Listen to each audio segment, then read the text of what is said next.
Assalamualaikum warahmatullahi wabarakatuh. Perkenalkan saya Nadriandi SPD, CGP Angkatan 9, berasal dari SMP Negeri 4 Sijunjung. Pada tugas kali ini, koneksi antar materi modul 2.1 pembelajaran diferensiasi.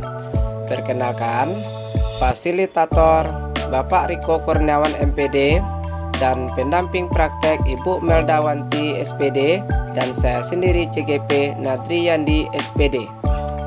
Pembelajaran berdiferensiasi, usaha guru dalam menyesuaikan proses pembelajaran di kelas untuk memenuhi kebutuhan belajar individu murid. Apa itu pembelajaran berdiferensiasi? Pembelajaran berdiferensiasi adalah pembelajaran untuk mendukung semua murid di kelas kita. Bagaimana cara untuk dapat melakukan pembelajaran berdiferensiasi di kelas? Agar dapat melakukan pembelajaran berdiferensiasi, guru harus 1. Memahami tujuan pembelajaran. 2. Mengetahui dan merespon kebutuhan belajar murid. 3. Menciptakan lingkungan belajar yang mengundang murid untuk belajar. 4. Melakukan manajemen kelas yang efektif. 5. Melakukan penilaian berkelanjutan. Berkaitan dengan kebutuhan belajar murid, guru harus memahami 3 aspek berikut. 1. Kesiapan belajar murid, readiness. 2. Minat murid. 3. Profil belajar murid. Kesiapan belajar murid mengharuskan guru untuk menilai pengetahuan awal dan menentukan apa yang telah murid ketahui dan di posisi mana murid berada. Minat murid. Minat setiap anak pasti berbeda-beda. Minat anak adalah suatu motivator penting bagi murid untuk terlibat aktif dalam pembelajaran. Profil belajar murid. 1. Lingkungan. 2. Budaya. 3. Gaya belajar. 4. Kecerdasan majemuk. Kebutuhan belajar murid dapat diidentifikasi berdasarkan cara-cara berikut ini. Mengamati perilaku murid, mengidentifikasi pengetahuan awal, mereview dan merefleksi terhadap praktik pembelajaran, berbicara dengan guru murid sebelumnya, membaca rapor murid sebelumnya, menggunakan berbagai penilaian formatif dan diagnostik. Strategi untuk mendiferensiasi pembelajaran. 1. Diferensiasi konten. 2. Diferensiasi proses. 3. Diferensiasi produk. Strategi untuk mendiferensiasi pembelajaran. Diferensiasi konten berkaitan dengan apa yang kita ajarkan, seperti materi, konsep atau keterampilan yang perlu dipelajari berdasarkan kurikulum.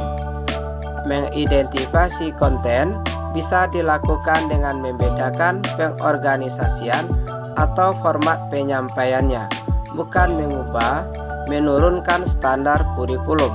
Strategi untuk mendiferensiasi pembelajaran. Diferensiasi proses. Kegiatan yang memungkinkan murid berlatih dan memahami atau memaknai konten dengan cara membedakan proses yang harus dijalani oleh murid. Strategi untuk mendiferensiasi pembelajaran. Diferensiasi produk. Bukti yang menunjukkan apa yang murid telah pahami dengan cara membedakan, memodifikasi produk sebagai hasil belajar murid, hasil latihan, penerapan, dan pengembangan apa yang telah dipelajari. Adakah keterkaitan antara modul pembelajaran berdiferensiasi dengan modul yang lainnya? Modul 1.1 dan modul 2.1.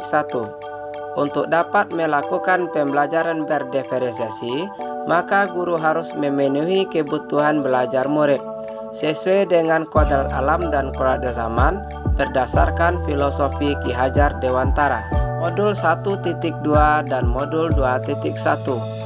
Dalam melakukan pembelajaran berdiferensiasi, seorang guru penggerak harus berpihak pada murid, reflektif, mandiri, kolaboratif, dan inovatif untuk menciptakan pembelajaran berdiferensiasi agar dapat memenuhi kebutuhan belajar murid. Dengan demikian, seorang guru penggerak dapat mewujudkan kepemimpinan murid dengan menuntun murid merdeka belajar. Hal ini sesuai dengan nilai dan peran guru penggerak. Modul 1.3 dan Modul 2.1. Pembelajaran berdiferensiasi dapat menjadi salah satu strategi untuk mewujudkan visi guru penggerak yang berpihak pada murid.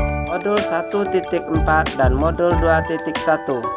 Dalam pelaksanaan pembelajaran berdiferensiasi antara guru dan murid harus ada kesepakatan kelas terlebih dahulu agar proses pembelajaran dapat berjalan dengan baik sesuai dengan nilai-nilai budaya positif. Demikianlah tugas saya kali ini. Salam guru hebat. Wassalamualaikum warahmatullahi wabarakatuh. Terima kasih.